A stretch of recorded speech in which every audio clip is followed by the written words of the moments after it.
What happens when a duchess meets one of television's most ruthless interviewers? What was meant to be a lighthearted discussion about charity and purpose quickly devolves into a public clash that left millions speechless.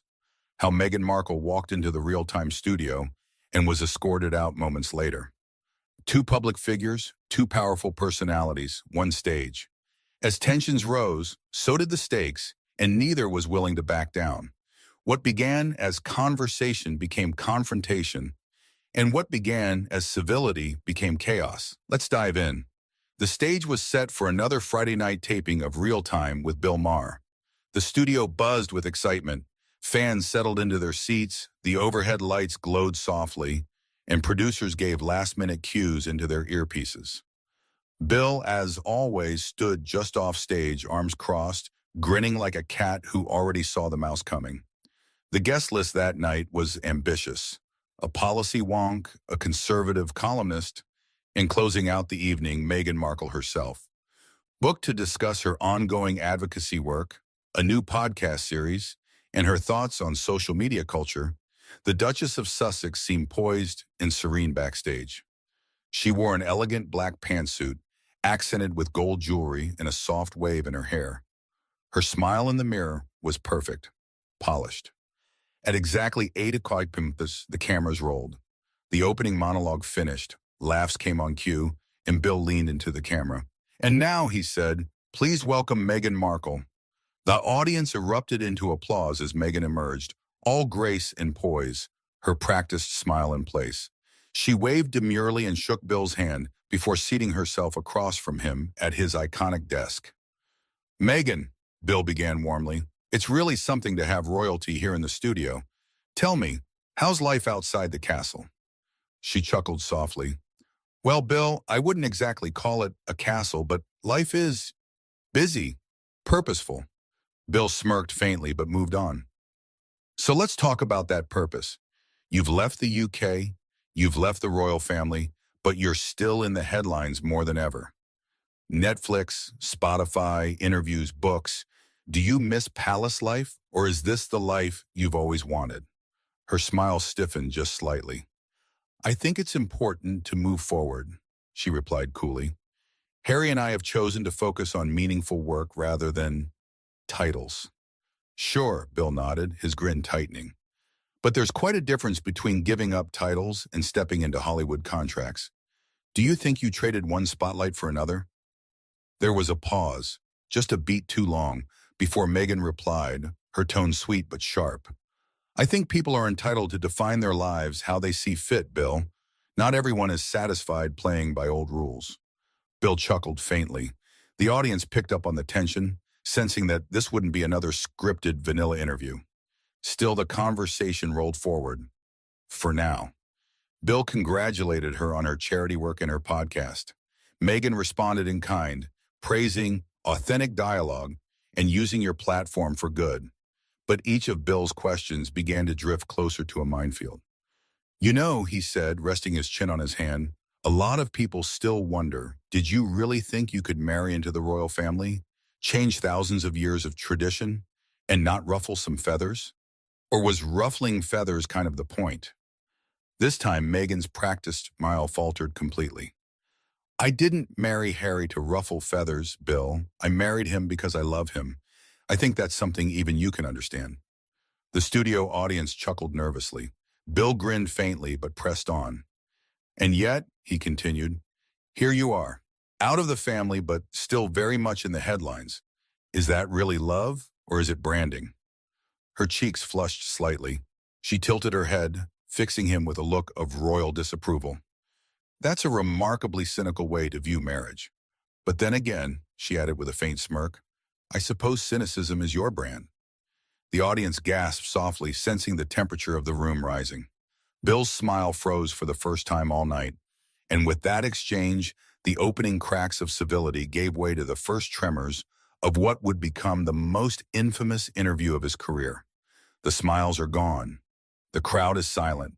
Every question is a jab, and every answer a counterpunch. What started as conversation is now combat, and the gloves are coming off. Bill leaned back in his chair, hands clasped together, his eyes glinting as though he'd just spotted an opening. So Meghan, he said, drawing out her name deliberately, since we're talking about love and choices, let me ask you this. When you left the royal family, did you ever stop to think how that might feel to, the family, the Queen, William, Charles? Or was it just all about you? The audience winced at the bluntness. Even the cameras seemed to hesitate, zooming closer to Meghan, whose eyes narrowed slightly. Family is complicated, she replied, her tone clipped but still controlled. And sometimes you have to make choices to protect your own mental health and well-being. I don't expect everyone to understand that, but I do expect respect for that decision. Bill smirked faintly. Sure, mental health. Very popular these days, but you can see how it looks, right? You left the family, trashed them on television, signed a Netflix deal, and now, here you are telling your side. That's not just protecting your health, that's managing your image. Which fine, but don't pretend it's just some noble crusade.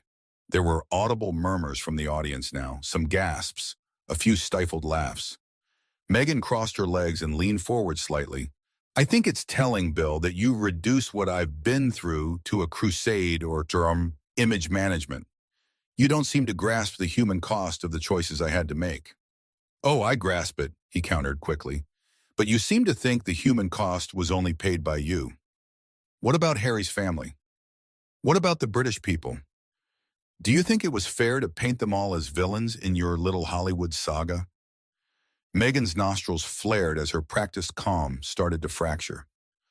I don't think being honest about my experience makes me responsible for other people's guilt or discomfort, she shot back. Bill nodded thoughtfully, then added, so you don't take any responsibility at all for how messy things got? Her lips pressed into a thin line. I take responsibility for choosing myself, for choosing my family, for refusing to stay in an environment that was toxic. That's what I take responsibility for. The audience gave a polite smattering of applause. But Bill wasn't done. He leaned forward now, his elbows resting on the desk. All right then, let's talk about Harry. What would you say to people who believe that you pulled him away from his family? That you isolated him? That you, how do they put it, took him hostage? Meghan's eyes widened briefly in disbelief before narrowing. I would say those people clearly don't understand Harry at all. He's his own man and he made his own choices. Suggesting otherwise is not only sexist, but also insulting to him. Bill smirked. Ugh, sexist. There it is. Her jaw tightened. Yes, Bill, sexist. You don't get to frame me as some sort of manipulative woman who dragged him out of a castle because you can't imagine a man making decisions for himself. The crowd clapped louder this time, but Bill simply raised his eyebrow, waiting for the noise to die down. Fair enough, he said at last. But if we're playing the honesty game, let me ask, do you really think it's possible to walk away from the monarchy and cash in on it at the same time? Or is that just hypocritical? Meghan actually let out a sharp laugh, though there was no humor in it. You're really obsessed with this idea that my life is just one big transaction, aren't you? Bill tilted his head and delivered his next line like a blade. I'm just saying, if it quacks like a duck, Duchess. The crowd gasped audibly.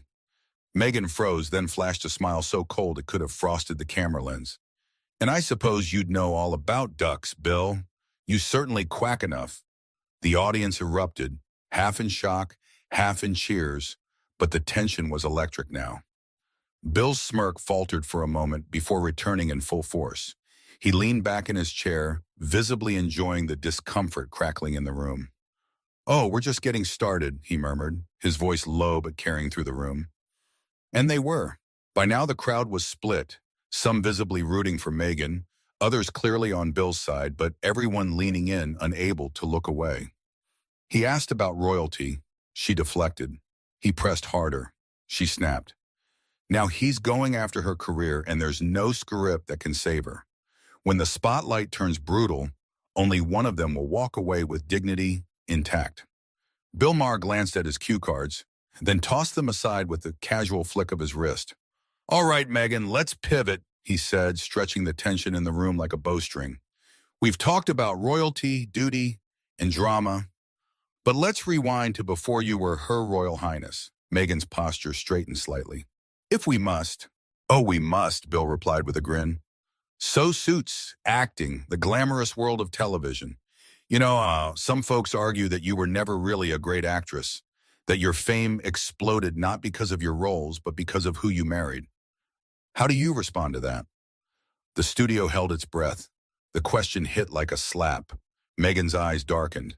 I respond by pointing out that I worked hard for over a decade in an industry that isn't exactly friendly to women of color. I earned every role I got. I climbed from the bottom, briefcases on Deal or No Deal, to series regular on a successful show. Bill tilted his head. Sure, and Suits was cute, but let's be honest, it wasn't The Crown. She scoffed. Are you seriously comparing a fictional legal drama to a period piece about your favorite outdated institution? Laughter rippled through the audience, but Bill's smile didn't waver. Touché. But the point is, you became globally famous not because of your IMDb credits, but because you married into Buckingham Palace, and then immediately acted like you didn't expect the attention that came with it. Meghan crossed her arms. You keep implying that I chased fame through marriage, but maybe I just fell in love with someone and didn't expect the world to turn me into a tabloid villain overnight. Bill shrugged. Okay, fair. But then riddle me this. Why haven't you acted since? If you loved it so much, where's the follow-up role? Where's the Oscar-worthy comeback? Or are you just too busy cashing Spotify checks? That one stung. Meghan's jaw clenched visibly. You don't get to dictate what success looks like for me, Bill. Maybe I didn't want to go back to an industry that constantly judged me for how I looked, sounded, or who I married. He leaned forward. Or maybe the roles just weren't being offered. Maybe the offers dried up because, let's face it, Hollywood's not known for rewarding mediocrity twice. The silence was deafening. Meghan inhaled sharply through her nose. You know what I think? She said, her voice icy. I think you're just bitter that women like me, women who speak up, still refuse to play nice for men like you. You want a quiet, smiling duchess with no opinions. Well, tough. Oh, please, Bill replied, waving a hand. Don't flatter yourself. I love opinionated women. What I don't love is narcissistic revisionism. You came onto the show with talking points, a strategy, and a persecution complex. And you've been dodging basic accountability ever since. Accountability? Meghan's voice cracked into a sharp scoff. You think this is accountability? A middle-aged man with a smug smirk telling a woman she should be grateful for being abused by the press, sidelined by her in-laws, and mocked for sharing her pain? I think it's a conversation, Bill countered coolly, and you're turning it into a tantrum. There was a low murmur in the audience, shock, discomfort, and a few gasps. I'm not throwing a tantrum, Meghan snapped. I'm standing up to condescension disguised as cleverness. Bill's grin widened. I'm not condescending, Meghan. I'm just not buying the Netflix version of events. She leaned forward now, hands planted on her knees. Then maybe you should stop pretending to be a comedian and admit what you really are. A bully with a monologue. The words sliced the air, and then Bill's smile finally faltered, only for a beat. But it was long enough for the crowd to notice. The tension in the studio was volcanic now. He leaned back in his chair, tapped his pen twice on the desk, then nodded slowly. You know, he said, his voice lower now, more deliberate. This was supposed to be a civil conversation. You could have said your piece, promoted your charity, defended your story, but you've been combative since the moment the lights came on.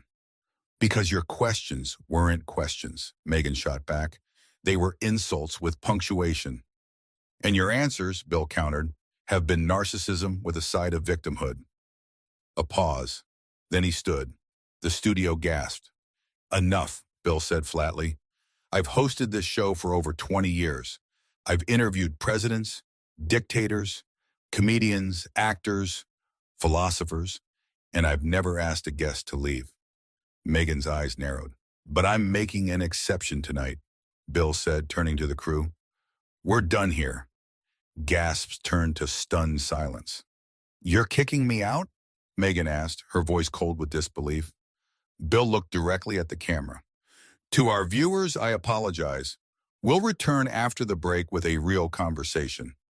This isn't it. One host stood his ground, one guest refused to back down. And now, with millions watching, the final act begins. What happens when civility ends and the cameras keep rolling? This isn't just television anymore. It's a reckoning. The silence in the studio was electric. The cameras were still rolling. Meghan Markle stood rigidly, her hands balled into fists at her sides. Bill Maher remained standing as well, his arms loosely crossed, his expression grim but controlled. "You're kicking me out?" Meghan repeated, her voice thick with disbelief but also simmering with rage. "Because I refuse to smile through your disrespect?" Bill shook his head slowly.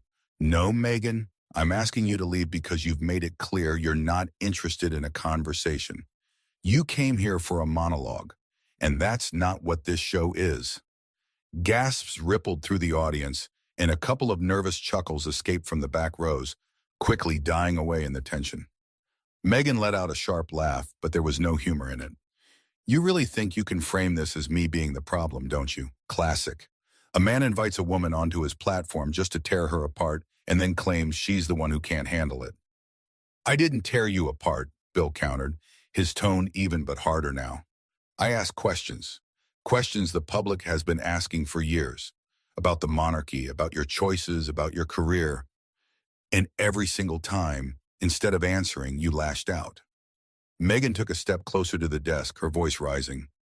"Oh, don't you dare lecture me about lashing out, Bill. Your entire career is built on making people feel small, on twisting their words into punchlines, and now you want to stand there and pretend you're some kind of noble truth teller?" Bill leaned slightly toward her, his hands flat on the desk now. "I am a truth teller, and sometimes the truth hurts. You want everyone to believe you're a victim of circumstance, Meghan. But maybe you're just a victim of your own decisions." That was it. The line hung in the air like a thunderclap. Meghan's face flushed deep red. "You arrogant, smug, sanctimonious." She caught herself, then straightened, her chin lifted high. "You don't deserve my words." She turned sharply toward the audience, her heels clicking like gunshots on the stage floor. But she wasn't finished. Not yet. "You all see this, right?" she called to the studio crowd, her voice sharp and unwavering. "This is what happens when a woman refuses to sit quietly and let herself be demeaned. They call it losing composure. They say she's difficult. They tell her to leave." Bill raised his hand to interrupt, but she cut him off without even glancing at him. "No, Bill, you don't get the last word this time. You don't get to spin this into some triumphant moment where you expose the big bad Duchess. You expose yourself." Her eyes locked with his for a beat longer, then she yanked off her mic pack and dropped it on the desk with a sharp clack. "You're welcome," she said simply. Then she turned and walked off the stage, her back straight, her every movement deliberate and defiant. The audience was dead silent. The only sound was her heels fading as she disappeared into the wings. For a long moment, Bill just stood there, his hands on the desk, staring at the empty chair she'd left behind. The camera lingered on him. Even he looked momentarily shaken, but it passed quickly. He exhaled slowly, smoothed his tie, and turned to the audience. "Well," he began, his voice dry though softer than usual, "that was something." A ripple of uneasy laughter swept through the room. "To our viewers at home," he continued, "I apologize. We invite guests here to have real conversations, even heated ones. But at some point, when a guest refuses to engage in good faith and turns it into a shouting match, you have to draw the line." He straightened his posture and nodded to the camera. That line was tonight. The audience clapped softly, a mix of support and discomfort. Bill held up his hand to quiet them. "This is real time, not story time. You want a monologue? Start a podcast. You want a conversation? Sit down and talk. Meghan, wherever you are, good luck. Truly. But that kind of behavior doesn't fly here." He glanced at the crew off camera and motioned for the next guest to get ready. "We're going to take a quick break, folks," he said, his signature smirk returning, though fainter than usual. "When we come back, we'll talk about something a little less royal." The studio lights dimmed slightly as the show cut to commercial, but the buzz in the audience was electric, whispers flying as people tried to process what they just witnessed. On social media, clips were already going viral. Headlines were being written before Meghan even left the building. And in that moment, everyone watching knew they had just witnessed one of the most explosive live interviews in television history.